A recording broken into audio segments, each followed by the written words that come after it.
राजनीति में कई बार शब्दों से ज्यादा खामोशी बोलती है और कई बार श्रद्धांजलि सभा भी सियासी संदेशों का सबसे बड़ा मंच बन जाती है। गुरुवार को दोशा के भडाणा स्थित राजेश पायलट स्मारक पर ऐसा ही एक नजारा देखने को मिला। पूर्व केंद्रीय मंत्री और किसान नेता राजेश पायलट की 26वीं पुण्यतिथि पर पुत्र एवं कांग्रेस महासचिव सचिन पायलट ने श्रद्धा सुमन अर्पित किए। लेकिन इस श्रद्धांजलि के बीच राजस्थान की राजनीति का तापमान भी अचानक बढ़ गया।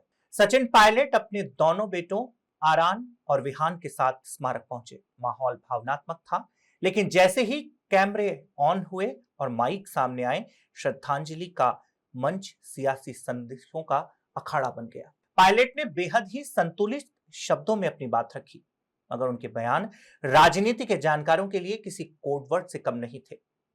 राजनीतिक गलियारों में चर्चा है कि राजस्थान कांग्रेस में शय और मात का खेल लंबे समय से जारी है। ऐसे में पायलट का यह बयान तराजू में तोला जा सकता है। उन्होंने सीधे किसी का नाम नहीं लिया, लेकिन उनके शब्दों के तीर इतने सधे हुए थे कि निशाने का अंदाजा लगाने में किसी को ज्यादा वक्त नहीं लगा।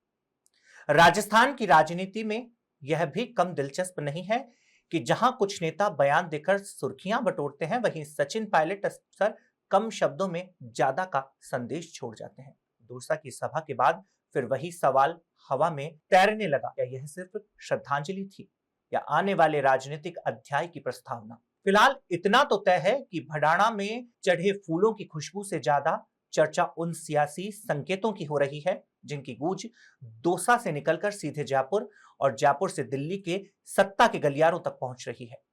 राजनीति के इस खेल में कौन शह देगा और कौन मात खाएगा, यह आने वाला वक्त बतलाएगा। लेकिन पायलट ने एक बार फिर यह साबित कर दिया कि राजनीति में कभी-कभी मुस्कुराहट भी सबसे धारदार बयान होती है।